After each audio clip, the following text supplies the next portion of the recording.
Ja, her har vi så Cunt Puncher i studiet, a.k.a. mit værelse. Derovre er vores instrumenter, man spotter lige en bass og en guitar og en forstærker. Ja. Og en Jonathan, a.k.a. Justructor. Og en Marcel, a.k.a.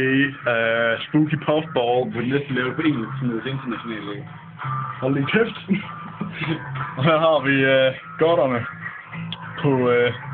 Ja, whatever. Jeg tror måske snart, vi er heldige, at den altdominerende solo kommer, men whatever. Her har vi et vindue, det er meget fedt. Her er min pladespiller, her er min Warhammer-figur. Ja, fedt studie, ikke? Med, her har vi så vores, det kan være lidt svært at se, det er altså madras, det her. Det er vores lydisolering, så resten af verden ikke skal forpestes med vores musik. Og her har Jonathan, der er i gang med at tage en bane eller 4.